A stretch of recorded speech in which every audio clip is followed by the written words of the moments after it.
আল্লাহ রাব্বুল আলামিন পবিত্র কোরআনুল কারীমের মধ্যে কত সুন্দর করে জানিয়ে দিয়েছেন। আল্লাহ রাব্বুল আলামিন বলেন, লাকাদ কানা লাকুম ফি রাসূলিল্লাহি উসওয়াতুন হাসানাহ। আল্লাহু আকবার। নিশ্চয়ই নবী মুহাম্মদ রাসূলুল্লাহ সাল্লাল্লাহু আলাইহি ওয়াসাল্লামের জীবন আদর্শের মধ্যে তোমাদের জন্য এক মহোত্তম আদর্শ লুকিয়ে রেখেছি। তাহলে রাসূলের আদর্শ গ্রহণ করা মানব জাতির জন্য কি ফরজ, অত্যাবশ্যক। যে রাসূলের আদর্শ যদি আপনি অনুসরণ না করেন তাহলে আপনি কিন্তু জান্নাতে যেতে পারবেন না। ইমাম বুখারী রাহমাতুল্লাহি আলাইহি বুখারী শরীফ লেখার আগে একটা কিতাব লিখেছেন। কিতাবটির নাম হলো আল আদাবুল মুফরাদ। কি? আদাবুল মুফরাদ। এই আদাবুল মুফরাদের 6 নম্বর হাদিসের 3 নম্বর পয়েন্টে আছে, কিয়ামতের দিন আল্লাহ 6 শ্রেণীর মানুষকে হিসাবও করবেন না, বিচারও করবেন না, বিনা হিসাবে বিনা বিচারে জাহান্নামে পাঠাবে। হিসাবও করবেন না, বিচারও করবেন না, 6 শ্রেণীর মানুষকে আল্লাহ বিনা হিসাবে বিনা বিচারে জাহান্নামে পাঠাবেন। এই হাদিসের 6 নম্বর এই হাদিসের 3 নম্বর পয়েন্টে আছে, পৃথিবীতে যারা রাসূলের আদর্শ অনুসরণ করে নাই, পারিবারিক জীবন, সামাজিক জীবন, অর্থনৈতিক জীবন, রাজনৈতিক জীবন, আন্তর্জাতিক জীবন, বঙ্গভবনের পার্লামেন্টে যারা রাসূলের আদর্শ প্রতিষ্ঠার কাজ করে নাই, কিয়ামতের দিন আল্লাহ সুবহানাহু ওয়া তাআলা ওই সকল মানুষদেরকে জাহান্নামে পাঠাবে। শুধু তাই নয়, আমিরুল মুমিনিন খলিফাতুল মুসলিমিন হযরত উমর রাদিয়াল্লাহু তাআলা একদিন তাওরাতের একটা কপি, ইনজিলের একটা কপি নিয়ে পড়ছিলেন, একটা পৃষ্ঠা নিয়ে পড়ছিলেন। বিশ্বনবী সেখানে উপস্থিত হলেন। বিশ্বনবী বলেন, ওমর তোমার হাতে ওটা কি? হযরত উমর বলেন, ইয়া রাসূলুল্লাহ, ইয়া হাবিবাল্লাহ, আমি তাওরাতের একটা কপি, ইনজিলের একটা কপি নিয়ে পড়ছিলাম।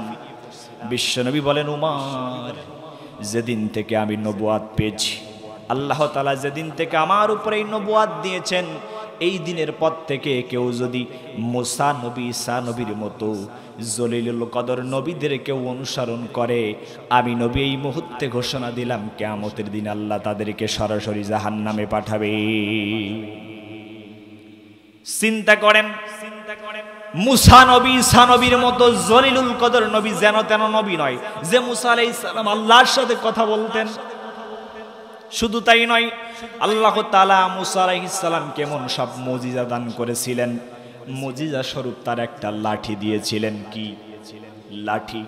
ওই লাঠি দ্বারা মুসা আলাইহিস সালাম যখন জমিনের মধ্যে লাঠিটা ছেড়ে দিতেন, সাথে সাথে ওই লাঠিটা বিশাল অজগর সাপে পরিণত হয়ে যেত। শুধু তাই নয়, মুসা আলাইহিস সালাম যখন কালিমার দাওয়াত দিলেন, পরিশেষে জীবন এক পর্যায়ে শেষ প্রান্তে এসে ফিরআউনের বাহিনী যখন ধাওয়া করলেন, পিছনে বিশাল ফিরআউনের বাহিনী, সামনে লোহিত সাগর, কোথায় যাবে, কোথায় কোনো উপায় নাই। হযরতে মুসা আলাইহিস সালাম তখন একটু মনটা একটু ক্ষুণ্ণ হয়ে গেল, চিন্তায় পড়ে গেলেন। জিবরাইল আলাইহিস সালাম এসে হাজির হয়ে বললেন, ও আল্লাহর নবী মুসা, পয়গম্বর মুসা, চিন্তা করছেন কেন?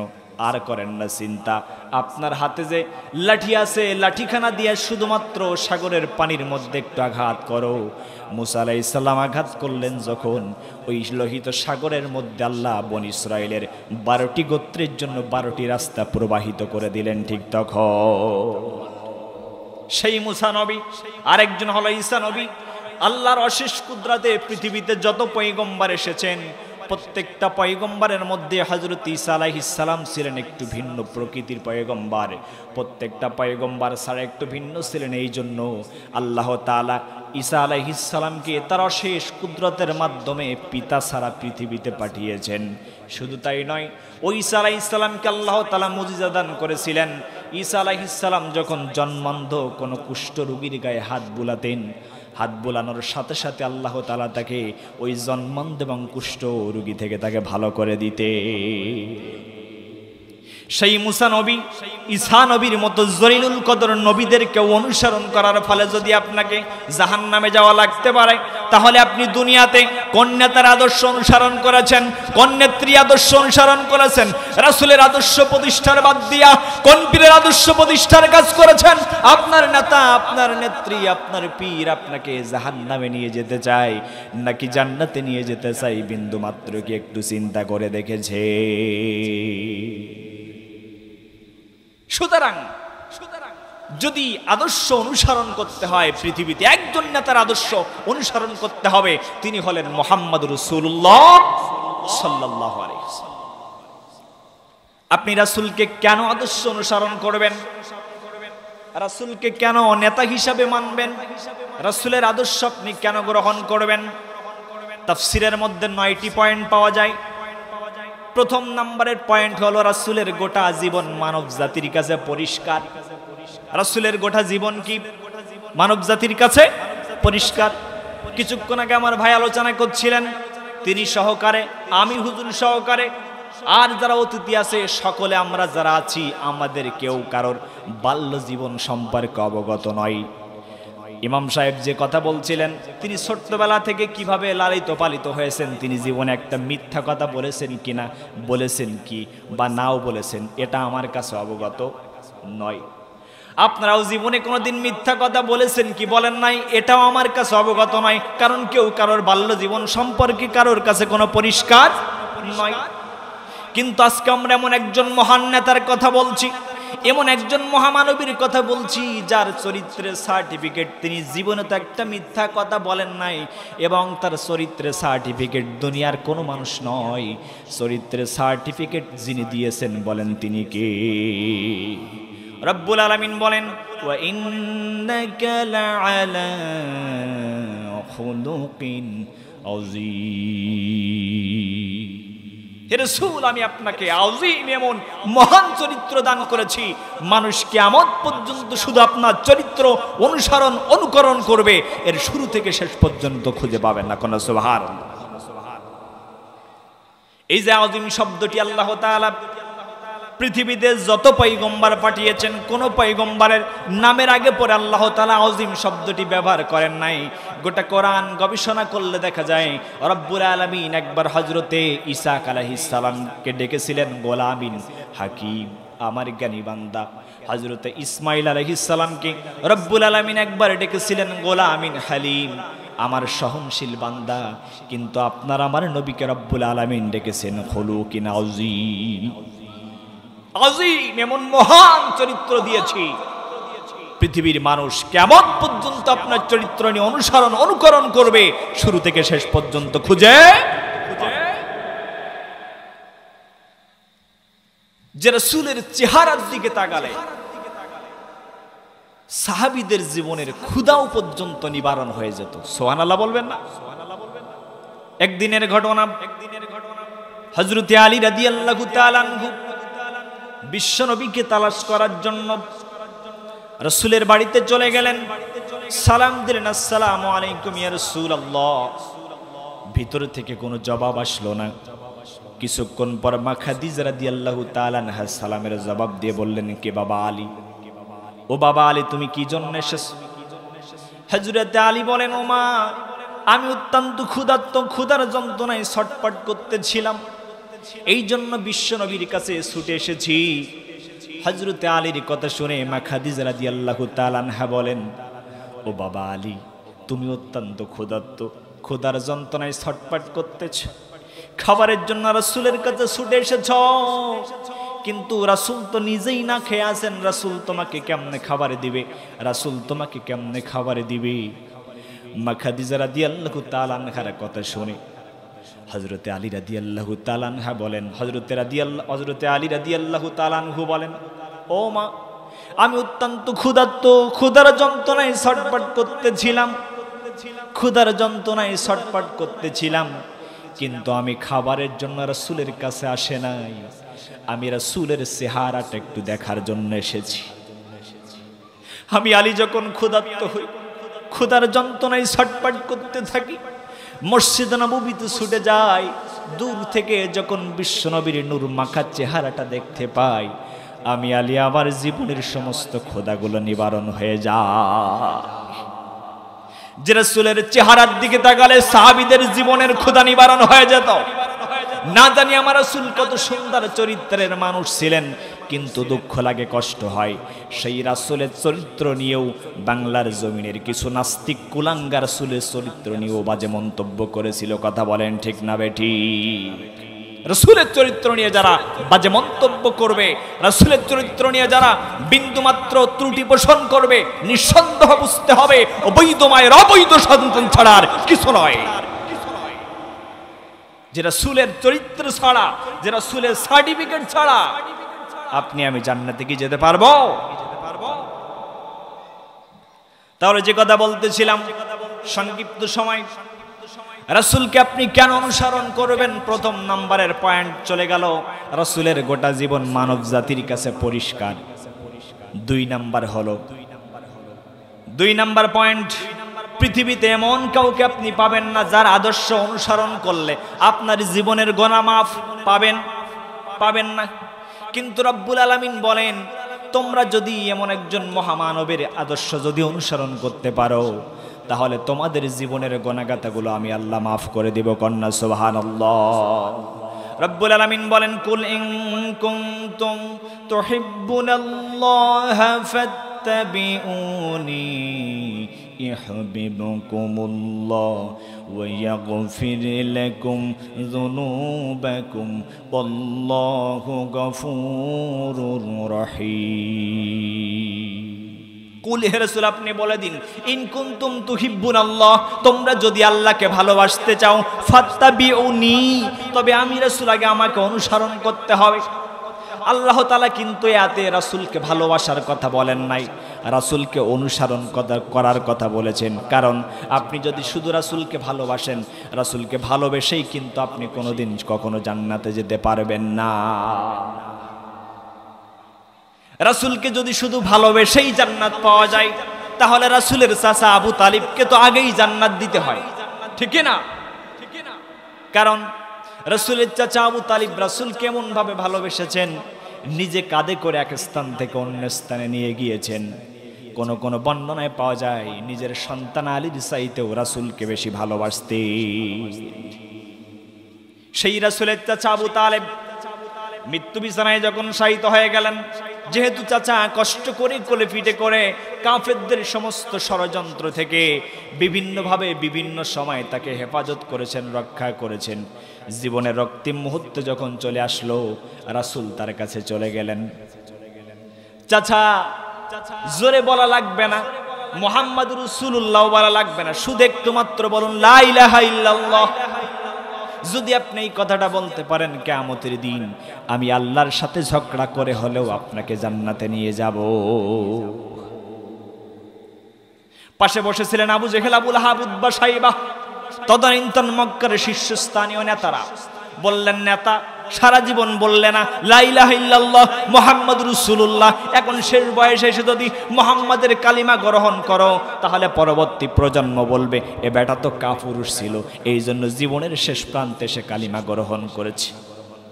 সাথে সাথে উত্তর আসলো, ভাতিজা মুহাম্মদ, তোমাকে নিজের জীবনের চাইতেও ভালোবেসেছি, নিজের সন্তানদের চাইতেও ভালোবেসেছি, কিন্তু আপাতত তোমার প্রস্তাবটা আমি গ্রহণ করতে পারলাম না। ভাতিজা মুহাম্মদ তখন কি করলেন? মনক্ষুণ্ণ হয়ে চলে গেলেন। একটু মনটা ক্ষুণ্ণ হয়ে গেল। জিবরাইল আলাইহিস সালাম এসে হাজির হলেন। ইয়া রাসূলুল্লাহ, ইয়া হাবিবাল্লাহ, আপনি মন খারাপ করে কেন আছেন? ইন্নাকা লা তাহদি মান আহাবাবতা ওয়ালাকিন্নাল্লাহা ইয়াহদি মান ইয়াশা ওয়া হুয়া আ'লামু বিল মুহতাদিন।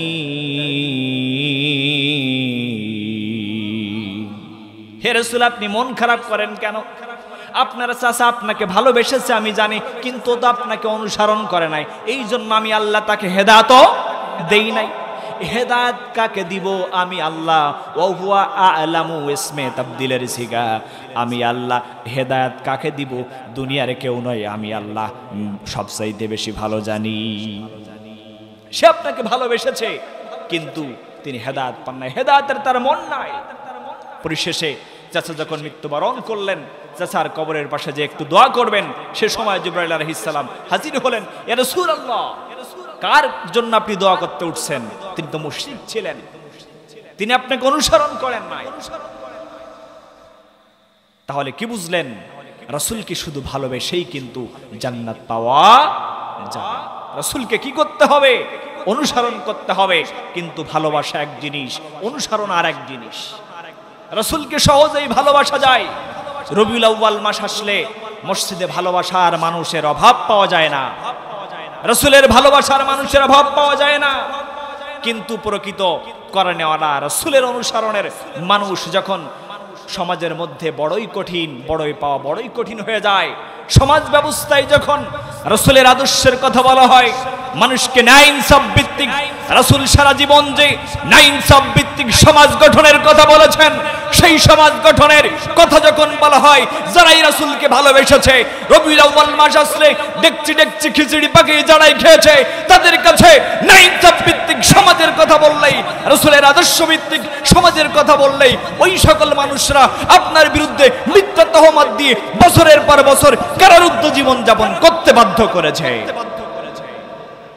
মূল কারণ আমরা রাসূলকে শুধু ভালোবেসেই যাচ্ছি, কিন্তু রাসূলকে ভালোবেসেই শুধু আপনি জান্নাত পাবেন না, কখনো পাবেন না, কখনো পাবেন না।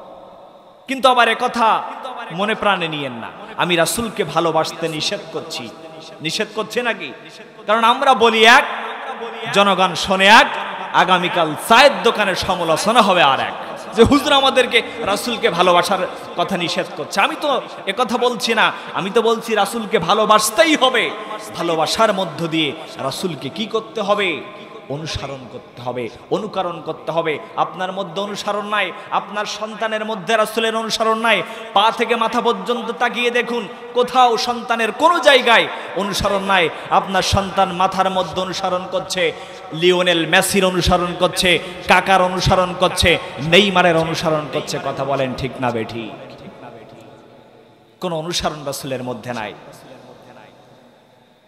একটা উদাহরণ মনে পড়ে যায়, একজন মানে শিক্ষা অফিসার, তিনি একটা প্রাইমারি স্কুল পর্যবেক্ষণে আসলেন। আসার পরে তিনি অডিট করলেন, তখন বললেন, সমস্ত ছাত্রদের সামনে একটা প্রশ্ন করলেন, তোমরা কি কেউ বলতে পারবা একটা জিনিসের নাম একই, মানুষের শরীরের মধ্যে আছে, কিন্তু বিভিন্ন জায়গায় বিভিন্ন রকম তার অর্থ হয়ে যায়, বিভিন্ন জায়গায় বিভিন্ন অর্থ।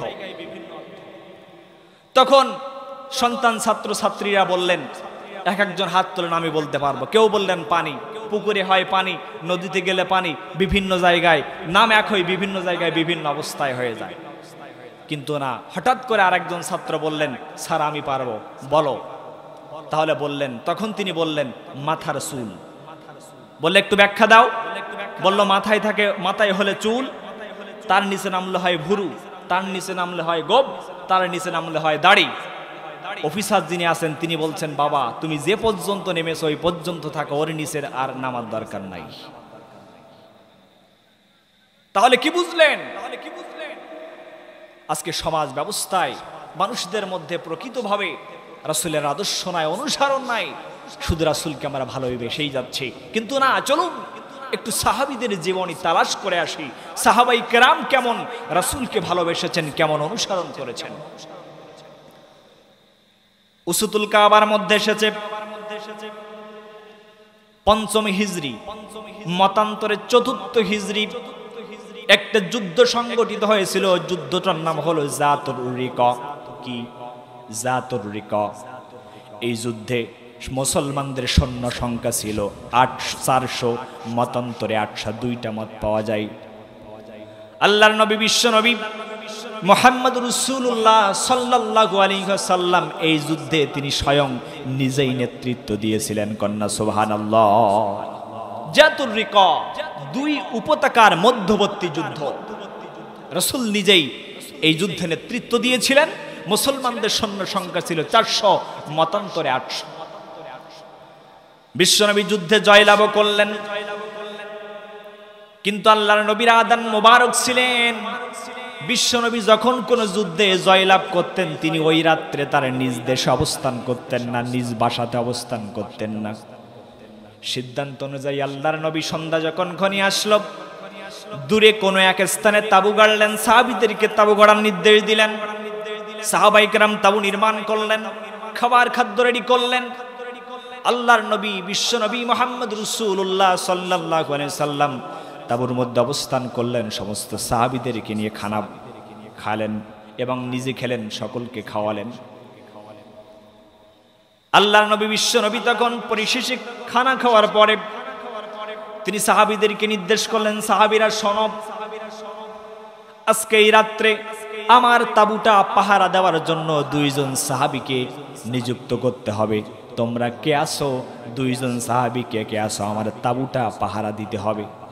প্রথমে একজন দাঁড়িয়ে গেলেন, তার নাম হলেন বিশ্বনবীর জলিলুল কদর সাহাবী হযরতে আব্বাদ ইবনে বিশির।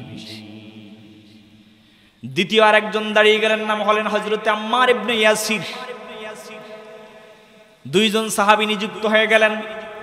কিন্তু ওই যাতুর রিকা যুদ্ধে, ওই যুদ্ধে একজন কাফেরের স্ত্রী মৃত্যুবরণ করেছিল, তীরের আঘাতে মৃত্যুবরণ করেছে। ওই কাফের তখন প্রতিশোধ পরায়ণের জন্য রাগে অগ্নিশর্মা হয়ে গেলেন। তিনি কি করলেন? ওয়াদা করলেন, তিনি প্রতিজ্ঞাবদ্ধ হলেন, যতক্ষণ পর্যন্ত আমার স্ত্রী হত্যার প্রতিশোধ না নিব, যতক্ষণ পর্যন্ত আমার স্ত্রী হত্যার প্রতিশোধ না নিতে পারব, যতক্ষণ পর্যন্ত আমার স্ত্রী হত্যার প্রতিশোধ না নিব, যতক্ষণ পর্যন্ত সাহাবীদের রক্ত না ঝরাবো, ততক্ষণ পর্যন্ত আমি বাসাতে যাব না, ততক্ষণ পর্যন্ত আমি কোনো খাদ্য খাবো না, এমনকি গোসলও করব না। সিদ্ধান্তটি নিয়ে ফেললেন। দুইজন সাহাবী দাঁড়িয়ে গেলেন রাসূলের তাঁবুটা পাহারা দেওয়ার জন্য। দুইজন সাহাবী হযরতে আব্বাদ ইবনে বিশির, হযরত আম্মার ইবনে ইয়াসির, দুইজন সাহাবী যখন নিযুক্ত হয়ে গেলেন, দুইজন সাহাবী দাঁড়িয়ে পাহারা দিচ্ছেন। এমন সময় হযরতে আব্বাদ ইবনে বিশির হযরতে আম্মার ইবনে ইয়াসিরকে ডাকলেন, বললেন, ভাই, দুইজন তো সারা রাত খামাখা দাঁড়িয়ে পাহারা দেওয়ার মধ্যে কোনো সার্থকতা নয়, বরংস আমি রাতের প্রথম অর্ধেকটা পাহারা দেই, এ সময় তুমি ঘুমিয়ে নাও, আর আমি রাতের শেষ অর্ধেক, আর তোমাকে যখন আমি ডেকে দিব, ডাকার পরে তুমি রাতের শেষ অর্ধেকটা পাহারা দিবা। এর দুইজন সাহাবী পরামর্শ করলেন। হযরত আব্বাদ ইবনে বিশির রাতের প্রথম অংশ পাহারা দেওয়ার জন্য দাঁড়িয়ে গেলেন, আম্মার ইবনে ইয়াসিরও ঘুমিয়ে গেলেন। হযরত আব্বাদ ইবনে বিশির রাসূলের তাঁবুটা পাহারা দিচ্ছেন। রাত গভীর হয়ে আসছে। এরপরে তিনি চিন্তা করলেন, যেহেতু রাত গভীর হয়ে আসছে, একান্ত আল্লাহর সাথে একান্ত সাক্ষাৎ করার সময়, তাহাজ্জুদের সময়, কিয়ামুল লাইল করার সময়, সুতরাং আমি খামাখা দাঁড়িয়ে থাকতে চাই না, আমি এই সময়টুকু তাহাজ্জুদের নামাজের বিছানায় কাটিয়ে দিতে চাই। হযরত আব্বাদ ইবনে বিশির নামাজে দাঁড়িয়ে গেলেন। কিন্তু রব্বুল আলামিন আব্বাদ ইবনে বিশিরের কণ্ঠের মধ্যে এত সব জাদু দিয়েছিলেন, তিনি যখন তেলাওয়াত করতেন সমস্ত মনে হতো সমস্ত গাছগাছালিগুলো যেন তার তেলাওয়াত শুনে ক্রন্দনরত হয়ে গেছেন, থমথমা বিরাজ করছেন। বিশ্বনবী মুহাম্মদ রাসূলুল্লাহ সাল্লাল্লাহু আলাইহি ওয়াসাল্লাম একদিন ইশার নামাজ আদায় করার পরে মা আয়েশা রাদিয়াল্লাহু তাআলা আনহার হুজরার মধ্যে আরাম ফরমাচ্ছিলেন। এমন সময় তিনি মসজিদে নববী থেকে একটা কোরআন তেলাওয়াতের কণ্ঠ শুনতে পেলেন, তার কানের মধ্যে ভেসে আসলো। বিশ্বনবী বলেন, ও আয়েশা, আমি যেন মসজিদে নববী থেকে হযরত আব্বাদ ইবনে বিশিরের কণ্ঠের তেলাওয়াত শুনতে পাচ্ছি, আমার কলিজাটা যেন শীতল হয়ে যাচ্ছে। সুবহানাল্লাহ বলবেন না? হযরত আব্বাদ ইবনে বিশির কণ্ঠে তেলাওয়াত শুনে মা আয়েশা বলেন, ইয়া রাসূলুল্লাহ, ইয়া হাবিবাল্লাহ, তিনি আপনার সাহাবী আব্বাদ ইবনে বিশির, তার কণ্ঠের তেলাওয়াত মসজিদে নববী থেকে ভেসে আসছে। আল্লাহর নবী সেদিন আব্বাদ ইবনে বিশিরের জন্য দোয়া করেছিলেন, আল্লাহ তুমি আব্বাদের জীবনের সমস্ত গুনাহগাতাগুলো মাফ করে দাও। আব্বাদ ইবনে বিশির দাঁড়িয়ে গেলেন। নামাজ পড়ারত অবস্থায় তিনি সিজদায়রত অবস্থায় রয়েছেন। এরপর তিনি চিন্তা করলেন, যেহেতু নামাজ আদায় করছি, তাহলে খামাখা আমি আস্তে আস্তে কোরআন তেলাওয়াত করার মধ্যে কোনো সার্থকতা নাই, বরং আমি জোরে জোরে তেলাওয়াত করতে চাই। কোরআন তেলাওয়াতটা আমি আস্তে আস্তে নয়, জোরে জোরে তেলাওয়াত করতে চাই।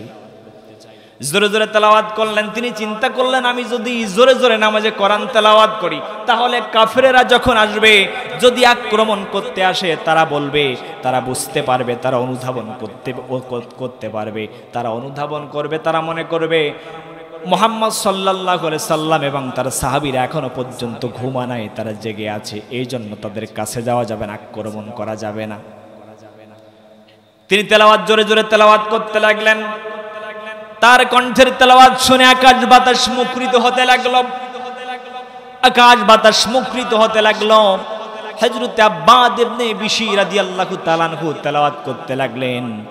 ওদিকে ওই যে স্ত্রী হত্যার প্রতিশোধ নেওয়ার জন্য কাফের চলে এসেছেন। কোথায় মুহাম্মদ সাল্লাল্লাহু আলাইহি সাল্লাম এবং তার সাহাবীরা কোথায় তাবু গেড়েছে। আস্তে আস্তে তিনি আব্বাদ ইবনে বিশিরের কণ্ঠের তেলাওয়াত শুনতে পেলেন। কে যেন কোরআন তেলাওয়াত করছে, তার কণ্ঠের আওয়াজ শোনা যাচ্ছে। তিনি দূর থেকে তিনি চিন্তা করলেন, কাছে তো যাওয়া যাবে না, কারণ আমি একা, কাছে যদি যাই তাহলে তারা আমাকে হত্যা করে ফেলবে, এই জন্য কাছে তো যাওয়া যাবে না। তিনি আস্তে আস্তে দূর থেকে কণ্ঠের নিশানা লক্ষ্য করতে লাগলেন। দূর থেকে তিনি কণ্ঠের নিশানা লক্ষ্য করে করে তীর মারলেন। প্রথম তীরটা যখন মারলেন ওই স্ত্রী হত্যার প্রতিশোধ পরায়ণ কাফের, প্রথম তীরটা মারার সাথে সাথে হযরত আব্বাদ ইবনে বিশিরের কলিজা আর এক পাশ দিয়ে লেগে আর এক পাশ দিয়ে বাহির হয়ে যায়। বিশ্বনবীর হাদিস সাক্ষী দেয়, লাম ইয়াতাহাররাক ওয়া লাম ইয়াকতাইস সালাহ। আল্লাহর নবীর সাহাবী আব্বাদ ইবনে বিশিরের কলিজার এক পাশ থেকে আর এক পাশ তীর বাহির হয়ে গেল। লাম ইয়াতাহাররাক ওয়া লাম ইয়াকতাইস সালাহ। কিন্তু আল্লাহর নবীর সাহাবী আব্বাদ ইবনে বিশির তখন নামাজও ছেড়ে দেন নাই, তেলাওয়াত বন্ধ করেন নাই। কাফের চিন্তা করলেন, যেহেতু তেলাওয়াত বন্ধ হলো না, নামাজও বন্ধ হলো না, তেলাওয়াত যেহেতু বন্ধ হলো না, তাহলে আমি যে তীরটা মেরেছি, আমার তীরটা মনে হয় লক্ষ্যভ্রষ্ট হয়েছে, তীরটা মনে হয় লাগে নাই। তিনি আবার কণ্ঠের নিশানা লক্ষ্য করে দ্বিতীয় আবার একটা তীর মেরে দিলেন। দ্বিতীয় তীরটা যখন মারলেন, তখন দ্বিতীয় তীরটাও হযরতে আব্বাদের কলিজা আর এক পাশ দিয়ে বাহির হয়ে গেল। বিশ্বনবীর হাদিস সাক্ষী দেয়, লাম ইয়াতাহাররাক ওয়া লাম ইয়াকতাইস সালাহ। আল্লাহর নবীর সাহাবী আব্বাদ ইবনে বিশির তখন তেলাওয়াত ছাড়েন নাই, নামাজও বন্ধ করেন নাই। সুবহানাল্লাহ বলবেন না? দুইটা তীর নিয়ে কলিজার মধ্যে দাঁড়িয়ে আছেন, আবার তেলাওয়াত করছেন। স্ত্রী হত্যার প্রতিশোধ পরায়ণ কাফের তিনি চিন্তা করলেন, তৃতীয় তীরটা যখন মেরে দিয়েছি, দ্বিতীয় তীরটা যখন মেরেছি, সেটাও মনে হয় লক্ষ্যভ্রষ্ট হয়েছে। তীর যদি লাগতো তাহলে কোরআন তেলাওয়াতের আওয়াজ তো পাইতাম না। এরপরে তিনি আবার কণ্ঠ নিশানা লক্ষ্য করে তেলাওয়াত শুনে কণ্ঠের নিশানা লক্ষ্য করে তৃতীয় তীরটা যখন মেরে দিলেন, তৃতীয় তীরটা যখন মারলেন, তৃতীয় তীরটাও আল্লাহর নবীর সাহাবী আব্বাদ ইবনে বিশিরের কলিজা আর এক পাশ দিয়ে বাহির হয়ে যায়। লাম ইয়াতাহাররাক ওয়া লাম ইয়াকতাইস সালাহ। আল্লাহর নবীর সাহাবী আব্বাদ তখনও তেলাওয়াত ছাড়লেন না, নামাজও বন্ধ করলেন না। তিনটা তীর কলিজার মধ্যে নিয়ে ইতবিনানে কলবের সাথে তিনি নামাজ শেষ করলেন। নামাজ শেষ করার পরে সাহাবী দায়িত্বদার পাশের সাহাবী আম্মার ইবনে ইয়াসিরকে ডাকলেন, ভাই আম্মার, জলদি করে ওঠো, জলদি করে ওঠো। আমি আব্বা তার পৃথিবীর জমিনে আমার মনে হয় বেশি সময় বেঁচে থাকার সময় নাই। হযরতে আব্বাস জাগ্রত হয়ে গেলেন। জাগ্রত হওয়ার পরে হযরতে আব্বাস দেখলেন আল্লাহর নবীর সাহাবী আব্বাদ ইবনে বিশির তিনি তিনটা তীর নিয়ে নামাজের বিছানায় বসে আছেন। রক্তে সমস্ত শরীরে স্নান হয়ে গেল, নামাজের বিছানাটা রক্ত ভরে গেল। আম্মার ইবনে ইয়াসির বললেন, ভাই আব্বাদ, প্রথম তীরটা যখন তোমার কলিজায় লেগেছিল, তুমি কেন আমাকে ডাকো নাই? এরপর দ্বিতীয় তীরটাও যখন তোমার কলিজার মধ্যে লেগে গেল, তুমি আমাদেরকে কেন দেখো নাই? তিনটা তীর তোমার কলিজার মধ্যে কিভাবে লাগলো? সাহাবীদের মধ্যে শোরগোল পড়ে গেল, সমস্ত সাহাবীরা জাগ্রত হয়ে গেলেন।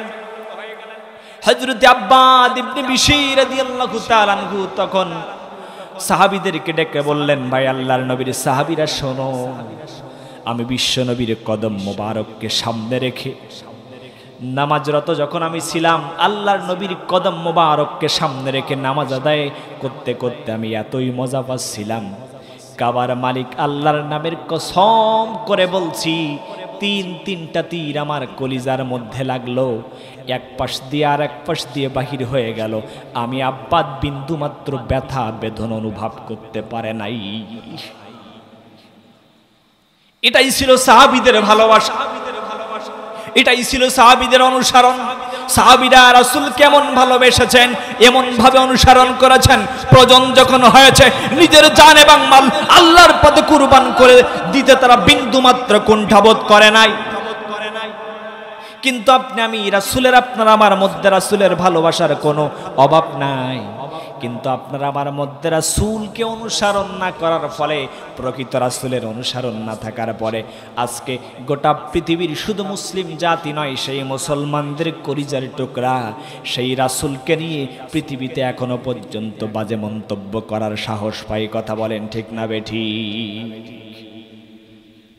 কিন্তু আপনি যে কথা বলতেছিলাম, রাসূল কি শুধু ভালোবাসা নয়, ভালোবাসার মধ্য দিয়ে আপনি যদি অনুসরণ করতে পারেন, দুইটা পুরস্কার। প্রথম নাম্বার হলো ওয়াইহুবিবুকুমুল্লাহ, আল্লাহ তোমাদেরকে নিজেই ভালোবাসবেন, সুবহানাল্লাহ বলবেন না? এবং আল্লাহ যাদেরকে ভালোবাসবেন, ওয়ায়াগফির লাকুম যুনুবাকুম, আল্লাহ তাআলা তাদের জীবনের গুনাহগাতগুলো মাফ করে দিবেন। আল্লাহু গফুরুর রহিম, আর মহান আল্লাহ পরম ক্ষমাশীল, পরম দয়ালু। বিশ্বনবী বলেন, মান হাব্বা সুন্নতি ফাকাদ হাব্বানি কানা মাই ফিল জান্নাহ, যে ব্যক্তি আমার সুন্নাতকে ভালোবাসলো আর অনুসরণ করলো, কানা মাই ফিল জান্নাহ, সে জান্নাতে আমার সাথে থাকলো। সুবহানাল্লাহ বলবেন না? সুবহানাল্লাহ বলবেন। তাহলে আমাদেরকে সাহাবায়ে কেরাম যেমন রাসূলকে ভালোবেসেছেন, অনুসরণ করেছেন, আমাদেরকেও প্রয়োজন যদি পৃথিবীতে রাসূলের আদর্শ প্রতিষ্ঠার জন্য, রাসূল যে সমাজ প্রতিষ্ঠার স্বপ্ন দেখেছেন, সেই ন্যায় ইনসাফ ভিত্তিক সমাজ প্রতিষ্ঠার জন্য জীবনের সব কিছু কুরবান করে যদি আমাদেরকে দিতে হয়, তাহলে কি আমরা রাসূলের প্রকৃত উম্মত হিসাবে, আশিকে রাসূল হিসাবে সমস্ত সবকিছু উপেক্ষা করে নিজের জান এবং মাল আল্লাহর পথে বিলিয়ে দিতে কি রাজি আছো মুসলমান? কারা কারা রাজি আছেন? দুহাত তুলে আল্লাহকে দেখিয়ে দেন। আল্লাহ পাক সকলের হাতকে কবুল করে নিন, বলেন আমিন। আসুন আমরা আরেকটু ছোট্ট একটা জীবনী তালাশ করে আসি। সাহাবায়ে কেরাম রাসূল করিম সাল্লাল্লাহু আলাইহি সাল্লামকে কেমন অনুসরণ করেছেন, প্রয়োজনে তারা জান দিয়েছেন, মাল দিয়েছেন, কুণ্ঠাবোধ করে নাই। আল্লাহর নবীর একজন সাহাবী ছিলেন, নাম হলেন হযরতে কাতাদা রাদিয়াল্লাহু তাআলা আনহু। কি নাম? কাতাদা। বিশ্বনবীর সাহাবী হযরতে কাতাদা।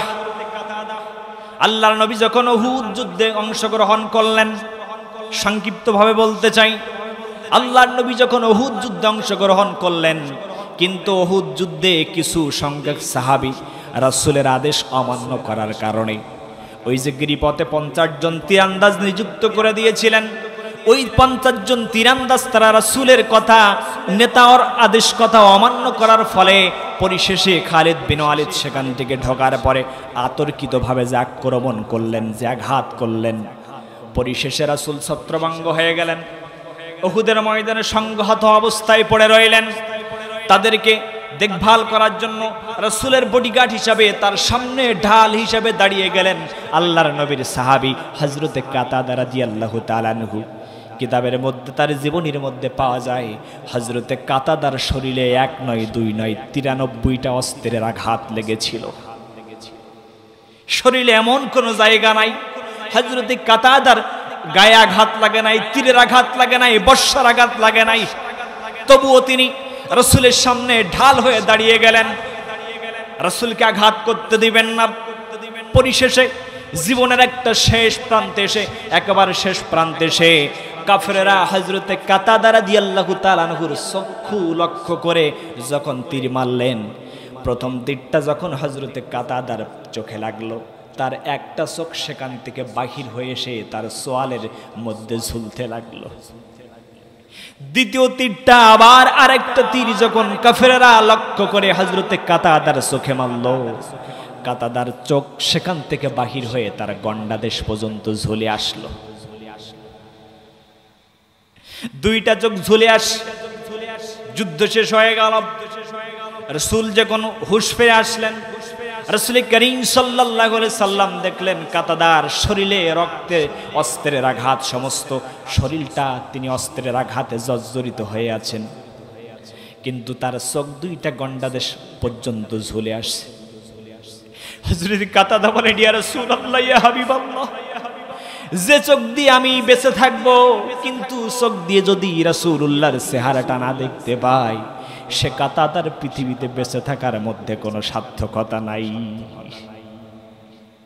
আল্লাহর নবী দুহাত তুলে হাউমাউ করে কাঁদলেন, আল্লাহর কাছে দোয়া করলেন, আল্লাহ আমার কাতাদার দুইটা চোখকে ভালো করে দিয়ে দাও। দোয়া করার পরে হযরতে কাতাদা রাদিয়াল্লাহু তাআলা আনহুর দুইটা চোখের জন্য তিনি যখন আল্লাহর কাছে দোয়া করলেন, দোয়া শেষে আল্লাহর নবী তার হাতের মধ্যে তার মুখের থুতু মোবারক নিলেন। থুতু মোবারক নেওয়ার পরে হযরতের কাতাদার চোখের মধ্যে লেপন করে দিলেন। লেপন করে দেওয়ার পরে হযরতে কাতাদার চোখ দুইটা তার চোখের স্থানে যখনই বসিয়ে দিলেন, সাথে সাথে হযরতে কাতাদার চোখ যেন আগের চাইতেও আরো বেশি ভালো হয়ে গেল। হযরতে কাতাদা বলেন, ইয়া রাসূলুল্লাহ, ইয়া হাবিবাল্লাহ, আমার চোখের মধ্যে যেন আমি আমার যৌবনকালের দৃষ্টি ফিরে পেয়েছি। সুবহানাল্লাহ বলবেন। কি বুঝলেন? সাহাবায়ে কেরাম কেমন রাসূলকে ভালোবেসেছেন, কেমন অনুসরণ করেছেন দেখুন। আর আজকে আপনার আমার ভালোবাসার মধ্যে কতই না পার্থক্য রয়ে যায়, কথা বলেন ঠিক না বেঠিক? আল্লাহর নবী বিশ্বস্ত সাহাবী, ইসলামের প্রথম খলিফা সিদ্দিক আকবর হযরত আবু বকর রাদিয়াল্লাহু তাআলা, রাসূল করিম সাল্লাল্লাহু আলাইহি ওয়াসাল্লাম যখন দ্বীনের দাওয়াত দিতে লাগলেন, কোরআনের দাওয়াত যখন দিতে লাগলেন, সমাজ ব্যবস্থার মানুষের কাছে ইসলামের দাওয়াত যখন দিতে লাগলেন, হযরতে আবু বকর রাসূল করিম সাল্লাল্লাহু আলাইহি ওয়াসাল্লাম যখন কাফেরদের অত্যাচারের মাত্রা একের পর এক বেড়ে গেল, তখন একদিন তিনি আবু বকরকে বলেছিলেন, আবু বকর, মক্কাতে আমার আর বেশি দিন থাকা হবে না, আমাকে মক্কা ছেড়ে মদিনাতে হিজরত করা লাগবে। রাসূল করিম সাল্লাল্লাহু আলাইহি সাল্লাম পরিশেষে তিনি কিছু কিছু সাহাবীদেরকে মক্কা ছেড়ে মদিনায় হিজরত করার জন্য নির্দেশ দিলেন। মক্কা থেকে মদিনায় হিজরত করার যখন নির্দেশ দিলেন, তখন কাফের মুশরিকরা বুঝতে পারলেন, আবু জেহেল বুঝতে পারলেন, তারা দলবলের লোকেরা বুঝতে পারলেন নবী মুহাম্মদ আর বেশি দিন মক্কাতে থাকবে না। আর যদি মক্কা ছেড়ে মদিনায় চলে যায়, মদিনার পূর্ববর্তী নাম ছিল হলো আবিসিনিয়া। আবিসিনিয়ার তখন বাদশা ছিলেন বাদশা নাজ্জাশী। বাদশা নাজ্জাশী বড় ভালো মানুষ, আর যদি সে মুহাম্মাদের কালিমা পড়ে যদি মুসলমান হয়ে যায়, আমি আবু জেহেল ক্ষমতার চেয়ারে যে সুপারগুলো আটা দিয়ে বসেছি, আমাকে তো জনগণ গাড় ধাক্কা দিতে দিতে জুতা পিটা করতে করতে চোর আর ডাকাতের মতো পালাতে বাধ্য করবে। আবু জেহেল তখন কি করলেন? মুহাম্মদ সাল্লাল্লাহু আলাইহি সাল্লামকে মক্কা ছেড়ে মদিনায় কোনো প্রকারেই যাইতে দেওয়া যাবে না। মক্কার সমস্ত নেতৃত্বস্থানীয় নেতাদেরকে ডাকলেন। ডাকার পর একটা পরামর্শ আহ্বান করলেন। তদানীন্তন মক্কার পার্লামেন্ট ছিল দারুন নদওয়া। কি দারুন নদওয়া? দারুন নদওয়ায় বসে পার্লামেন্টে সিদ্ধান্ত গ্রহণ করলেন। সিদ্ধান্ত যখন গ্রহণ করলেন, একের পর এক সিদ্ধান্ত হয়ে গেল। পরিশেষে সিদ্ধান্ত আসলো মক্কার 12টি গোত্র থেকে 12 জন যুবক নিয়ে মুহাম্মদকে একযোগে হত্যা করতে হবে। আল্লাহর নবী সবকিছু যখন আবার বুঝতে পারলেন, তিনি একদিন হযরত আবু বকরকে বলেছিলেন, আবু বকর, মক্কাতে আমার বেশি দিন থাকা হবে না, আমাকে অতি শীঘ্রই মক্কা ছেড়ে মদিনায় চলে যাওয়া লাগবে। শুধু আবু বকরকে এই কথাটি রাসূল শুনিয়েছিলেন, আবু বকর মক্কা ছেড়ে মদিনায় চলে যাব, আর মক্কা ছেড়ে আমি যেদিন মদিনাতে চলে যাব, সেদিন আমি আমার সঙ্গী হিসাবে আবু বকর তোমাকে বানাতে চাই। কন্যা সুবহানাল্লাহ। আমি আমার সাথী হিসাবে, সঙ্গী হিসাবে আবু বকর তোমাকে বানাতে চাই। সিদ্ধান্ত হয়ে গেল। মক্কার 12টি গোত্র থেকে 12 জন যুবক নিয়ে মুহাম্মাদের ঘরকে একবারে একযোগে ঘেরাও করা হবে। তারা যদি মুহাম্মাদের কল্লাকে এনে দিতে পারে তাহলে তাদেরকে 100 লাল উট পুরস্কার দেওয়া হবে। কন্যা নাউজুবিল্লাহ। 12 জন চৌকাশ যুবক রেডি হয়ে গেল। 100 লাল উট যদি জীবনে পুরস্কার পাই তাহলে তো আমার 14 গোষ্ঠী আর কি কাজ করে খাওয়া লাগবে না, বসে থাকতে পারবো। তারা সিদ্ধান্ত নিলেন। পরের দিন সকালবেলা তাদেরকে সিদ্ধান্ত জানিয়ে দিলেন যে আগামীকাল যখন সন্ধ্যা ঘনিয়ে আসবে সকলে সন্ধ্যাবেলায় যে নবী মুহাম্মাদের ঘরকে তোমরা ঘেরাও করবে। খবরদার খবরদার, তোমরা রাতের বেলায় তাকে হত্যা করবে না। রাত যখন শেষ হয়ে আসবে তারা তোমাদের একযোগে তোমরা তার কল্লাকে আমার কাছে এনে দিবে। যুবকেরা চলে গেলেন। যখন তার ঘরকে ঘেরাও করলেন, আল্লাহর নবী বিশ্ব নবী মুহাম্মদ সাল্লাল্লাহু আলাইহি সাল্লামের কাছে তখন জিবরাইল আলাইহিস সালাম এসে হাজির হলেন। ইয়া রাসূলুল্লাহ, ইয়া হাবিবাল্লাহ, আর কেন করছেন দেরি? এখনই আপনার ঘর ছেড়ে মক্কা থেকে মদিনার উদ্দেশ্যে বাহির হয়ে যান তাড়াতাড়ি। নবী মুহাম্মদ সাল্লাল্লাহু আলাইহি সাল্লাম জিবরাইল আলাইহিস সালামের অর্ডার মোতাবেক, ওহীর নির্দেশ মোতাবেক তিনি ঘর থেকে যখন বাহির হতে যাবেন, দেখলেন ঘরের চতুর্দিকে 12 জন যুবক তীর ধনুকস্ত্র নিয়ে তারা ঘেরাও করে আছে। রাসূল করিম সাল্লাল্লাহু আলাইহি সাল্লাম একটু শঙ্কিত হয়ে গেলেন, এটা ভীত সন্ত্রস্ত হয়ে গেলেন।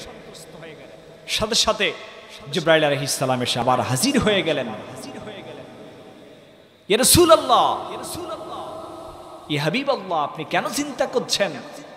আপনি শুধু বাহির হওয়ার সিদ্ধান্ত নেন, বাকি ব্যবস্থা রব্বুল আলামিন নিজেই করে দিবেন। কন্যা সুবহান। রাসূল করিম সাল্লাল্লাহু আলাইহি সাল্লাম ঘর থেকে বাহির যখন হবেন, জিবরাইল আলাইহিস সালাম বললেন, ইয়া রাসূলুল্লাহ, আপনি হাতে নিবেন শুধু 1 মুঠা বালু। কি? 1 মুঠা বালু। বালুটা নিবেন তাড়াতাড়ি। এরপরে যখন আপনি আপনার ঘরের দরজাটা করবেন ঢালু, ঘরের দরজাটা যখন করবেন চালু, হাতটা করবেন ঢালু। হাতটা যখন খুলে দিবেন বাকি সব ব্যবস্থা রব্বুল আলামিন নিজেই করে দিবে। রাসূল করিম সাল্লাল্লাহু আলাইহি সাল্লাম হাতে নিলেন 1 মুঠা বালু, দরজাটা করলেন চালু, হাতটা করলেন ঢালু।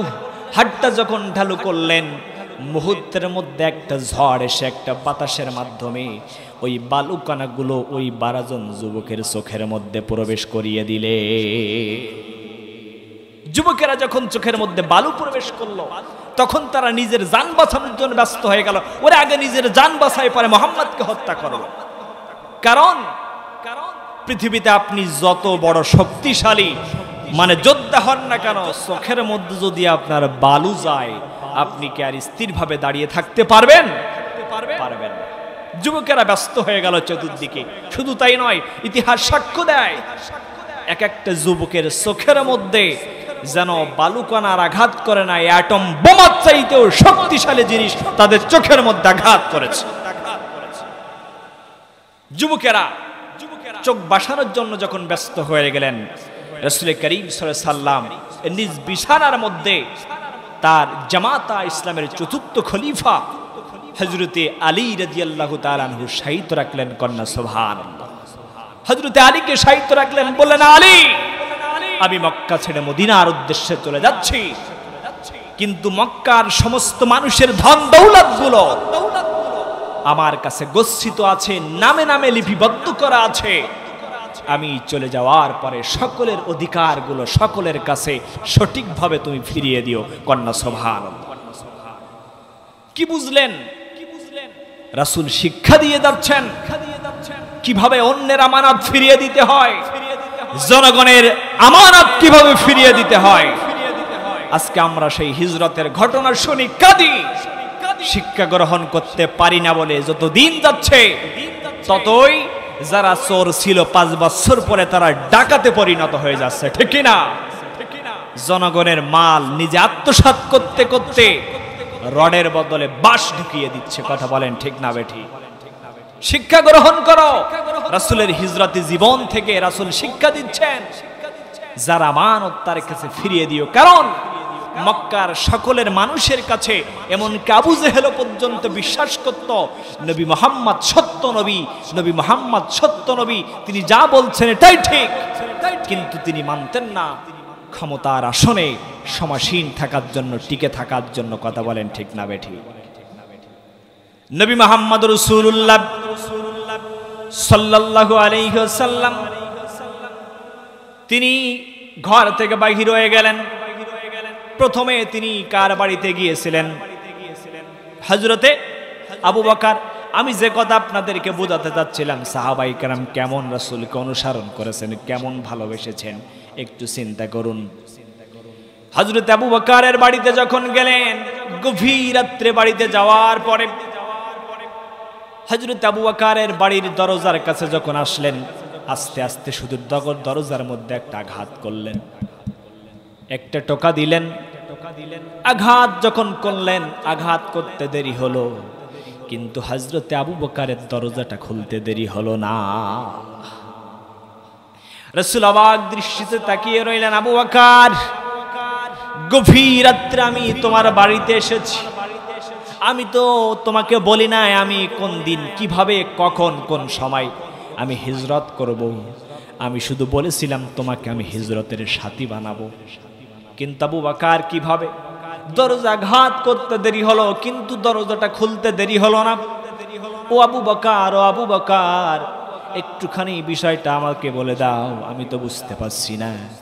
হযরত আবু বকর তখন বললেন, ইয়া রাসূলুল্লাহ, ইয়া হাবিবাল্লাহ, যেদিন থেকে আপনি বলেছিলেন আবু বকর আমি অতি শীঘ্রই মক্কা ছেড়ে মদিনাতে চলে যাব, মক্কার কাফেররা আমার উপরে অত্যাচার নির্যাতন চালাচ্ছে, আমি আর সহ্য করতে পারছি না, আমি মক্কা ছেড়ে মদিনাতে মক্কার জমিটা আমার জন্য, আমার মাতৃভূমিটা আমার জন্য অনিরাপদ হয়ে যাচ্ছে। ও আবু বকর, ইয়া রাসূলুল্লাহ, ইয়া হাবিবাল্লাহ, ওই যেদিন আপনি আমার কণ্ঠে কুহুরের মধ্যে আপনি প্রবেশ করে যখন এই কথাটা বলেছিলেন, আমি যখন মক্কা ছেড়ে মদিনায় হিজরত করব, আমার হিজরতের সাথী হিসাবে আবু বকর আমি তোমাকে বানাতে চাই। ইয়া রাসূলুল্লাহ, ইয়া হাবিবাল্লাহ, যেদিন, যে সময়, যে মুহূর্তে আমার কর্ণ কুহুরের মধ্যে কথাটি প্রবেশ করেছিল, আজ পর্যন্ত আমি কোনোদিন কখনোই এখনো বিছানায় পিঠ লাগাইয়া ঘুমাই নাই। আমি সারা রাত দরজার মধ্যে হেলান দিয়ে দাঁড়িয়ে থাকি, রাসূল কখন আসবে। আর আমি আবু বকর যদি ঘুমিয়ে থাকি, আর যদি রাসূল এসে যদি আমাকে আবু বকর, আবু বকর, আবু বকর করে ডাকাডাকি করে, কাফের মুশরিকরা তো জানতে পারবে, রাসূলকে তারা কষ্ট দিবে, অত্যাচার করবে, নির্যাতন করবে। ইয়া রাসূলুল্লাহ, যেদিন থেকে কণ্ঠ কুহুরের মধ্যে এই কথাটি প্রবেশ করেছিল, সেখান থেকে আজ পর্যন্ত আমি আবু বকর কোনোদিন বিছানায় পিঠ লাগায়া ঘুমাই নাই। আপনি যখনই আবু বকর বলে ডাক দিয়েছেন, তখনই আবু বকর দরজাটি খুলে দিয়েছে। কন্যা সুবহানাল্লাহ। সাহাবায়ে কেরাম কেমন রাসূলকে ভালোবাসলেন। আবু বকর তো রাসূলের মধ্যে ভালোবাসার কোনো অভাব ছিল না, কমতি ছিল না, ছিল বরঞ্চ আবু বকরকে এত সম্মান আল্লাহ তাআলা দিয়েছেন। রাসূল বলছেন যে আবু বকরের এক রাত্রের আমল যদি এক পাল্লায় রাখা হয়, আর তামাম পৃথিবীবাসীর মানুষের আমল যদি এক পাল্লায় রাখা হয়, তবু আবু বকরের এক রাতের আমল বেশি ভারী হয়ে যাবে। কোন রাতের? হিজরতের রাতের। চিন্তা করেছেন? চিন্তা করুন সাহাবায়ে কেরাম কেমন ভালোবেসেছেন, কেমন অনুসরণ করেছেন। আপনি আমি শুধু রাসূলকে অনুসরণ নয়, ভালোবেসেই শুধু জান্নাত পেতে যাচ্ছি, কখনো কি সম্ভব হবে? আসুন রাসূলকে আমরা ভালোবাসি, রাসূলকে অনুসরণ করতে শিখি। শেষ পর্যন্ত আমরা আসুন, যদি আসতে পারি, আমরা যদি কাজ করতে পারি, রব্বুল আলামিন যদি আমরা সেই রাসূলকে ভালোবাসার মধ্য দিয়ে অনুসরণ করতে পারি, ইত্তেবা করতে পারি, তাহলে এই অনুসরণ যদি করতে পারি, রব্বুল আলামিন কি বলেন? কুল ইন কুনতুম তুহিব্বুনাল্লাহ ফাত্তাবিউনি ইউহিব্বুকুমুল্লাহ। আমি আল্লাহ তোমাদেরকে নিজেই ভালোবাসবো। সুবহানাল্লাহ। আর আমি আল্লাহ যাদেরকে ভালোবাসবো, কয়টা পুরস্কার বলছিলাম? দুইটা। একটা হলো আল্লাহ আমাদেরকে নিজেই ভালোবাসবেন, আর আল্লাহ যাদের ভালোবাসবেন ওয়ায়াগফির লাকুম যুনুবাকুম, আল্লাহ তাদের জীবনের সমস্ত পাপ রাশিগুলো ক্ষমা করে দিবেন। কন্যা সুবহানাল্লাহ। আসুন আল্লাহ তাআলা যেন আমাদের সকলকে খাঁটি ঈমানদার হয়ে প্রকৃত রাসূল প্রেমিক উম্মত হিসাবে আমরা যেন দিনের উপরে অটল থাকতে পারি, অবিচল থাকতে পারি। রাসূলের আদর্শ যেন পরিবার থেকে শুরু করে সমাজ, অর্থনৈতিক, রাজনৈতিক, আন্তর্জাতিক জীবন, পার্লামেন্টে পর্যন্ত রাসূলের আদর্শ যেন বাস্তবায়নের কাজ করতে পারি। আল্লাহ তাআলা যেন আমাদের সকলকে সেই তৌফিক দান করেন, বলেন আমিন। এজন্য সবার আগে আমাদেরকে রাসূলকে অনুসরণ করতে হবে। রাসূলকে যদি অনুসরণ করতে পারেন, জীবনের গুনাহগাতগুলো আল্লাহ মাফ করে দিবেন। রাসূল বলছেন, মান হাব্বা সুন্নতি ফাকাদ হাব্বানি কানা মাই ফিল জান্নাহ। কি করবেন? যদি রাসূলকে আপনি ভালোবাসতে পারেন, মান হাব্বা সুন্নতি ফাকাদ হাব্বানি কানা মাই ফিল জান্নাহ, আর রাসূলের সাথেই তোমরা জান্নাতে থাকবে। সুবহানাল্লাহ। এজন্য আসুন আল্লাহ তাআলা যেন আমাদের সকলকে প্রকৃত রাসূল প্রেমিক হয়ে ঈমানের পথে অটল অবিচল থাকতে পারি। আল্লাহ তাআলা যেন সকলকে কবুল করেন, বলেন আমিন।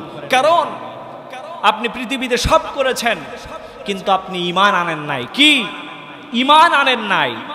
আপনার পৃথিবীতে যা আছে, যা করেছেন, সবকিছু আপনার ঠিক আছে নাকি গেছে? ঈমানবিহীন কোন আমল আল্লাহর দরবারে কবুল হবে না, ঠিক না? ঈমান নাই তার কিচ্ছু নাই, যার ঈমান আছে তার সব আছে। তাফসীরের পরিভাষায় ঈমানকে একের সাথে তুলনা করা হয়েছে। কত? কথা বলেন না কেন? এক। আপনি ঈমান এনেছেন, আপনার কাছে এক আছে। আমার কাছে 1000 টাকার একটি নোট আছে, এক দিয়ে 3টা শূন্য, 1000, ঠিক না?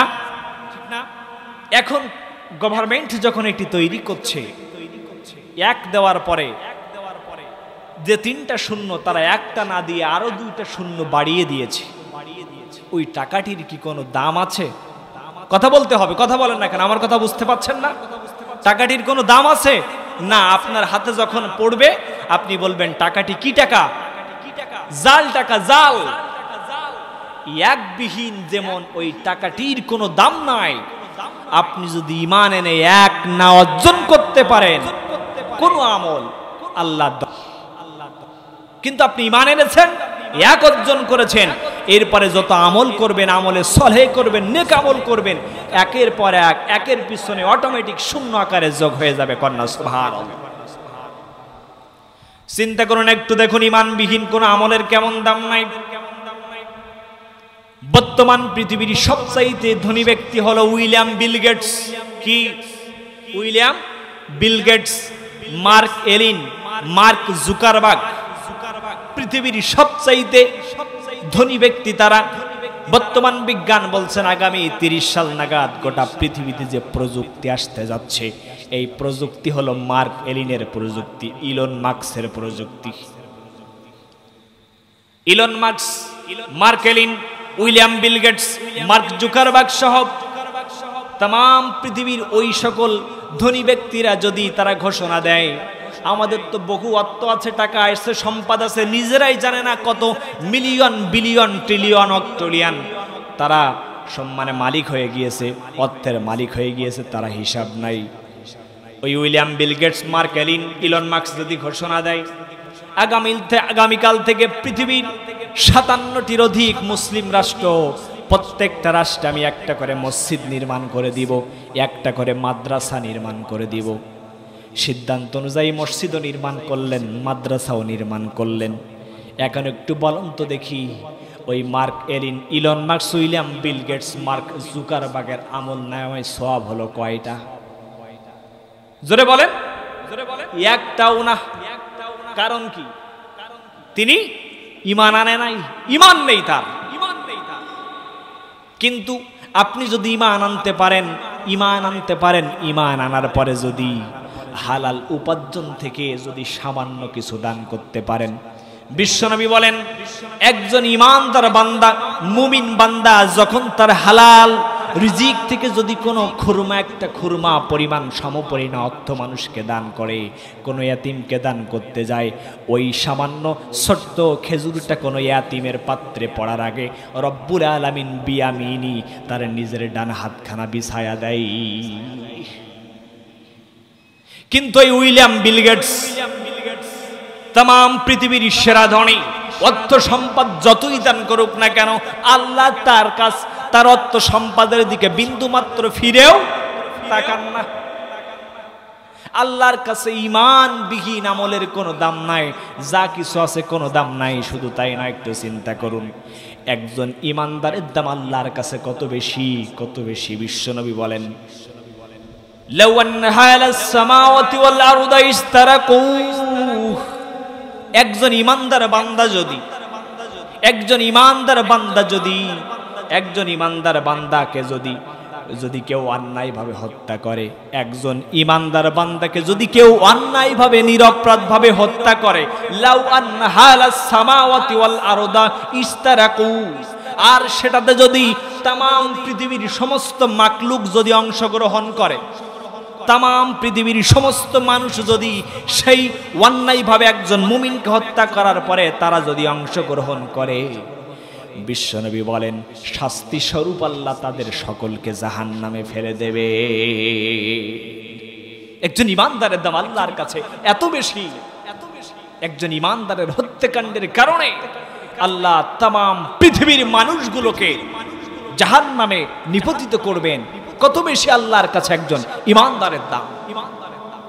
কিন্তু দুঃখ লাগে, কষ্ট লাগে, আমরা বিগত 16টি বছর ধরে দেখেছি কত নিরপরাধ মানুষগুলো, কোনো অপরাধ নাই, সেই নিরপরাধ মানুষগুলোর উপরে মিথ্যা মামলা দিয়েও ক্ষান্ত হন নাই, বরং বছরের পর বছর কারারুদ্ধ জীবন যাপন করে তাদেরকে ফাঁসির মঞ্চে ঝুলিয়ে মেরেছেন। কথা বলেন ঠিক না বেঠি?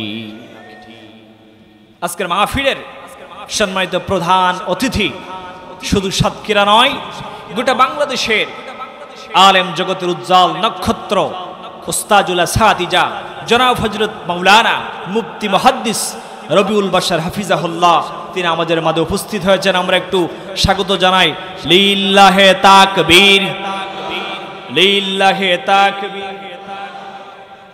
মাহফিল কমিটির পক্ষ থেকে লাল গোলাপ শুভেচ্ছা, লিল্লাহে তাকবীর।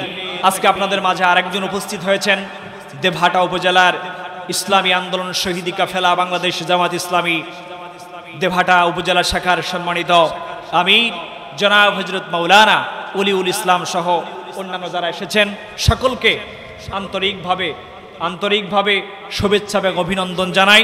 পরিশেষে আমি আপনাদেরকে যে সূরা আল ইমরানের 31 নম্বর আয়াতের আলোকে যে আলোচনা করতেছিলাম তার শিক্ষাটা বলে শেষ করতে চাই। আল্লাহ তাআলা এই আয়াতের মধ্যে রাসূলকে শুধু ভালোবাসার কথা বলেন নাই, বলছেন তোমরা যদি রাসূলকে অনুসরণ করতে পারো, অনুকরণ করতে পারো, ইত্তেবা করতে পারো, তাহলে আল্লাহ রাব্বুল আলামিন নিজেই তোমাদেরকে ভালোবাসবেন, আর আল্লাহ যাদেরকে ভালোবাসবেন তাদের জীবনের গুনাহগাতাগুলো মাফ করে দিবেন। কন্যা সুবহানাল্লাহ। আসুন আমরা সেই রাসূলের আদর্শের অনুপ্রাণিত হয়ে সমাজ থেকে শুরু করে পারিবারিক জীবন, সামাজিক জীবন, অর্থনৈতিক জীবন, রাজনৈতিক জীবন, আন্তর্জাতিক জীবন, বঙ্গভবন আর পার্লামেন্টে সেই রাসূলের আদর্শ প্রতিজ্ঞা নেওয়ালা মানুষগুলো আগামী দিনে দেখতে চায়। কথা বলেন ঠিক না বেঠিক?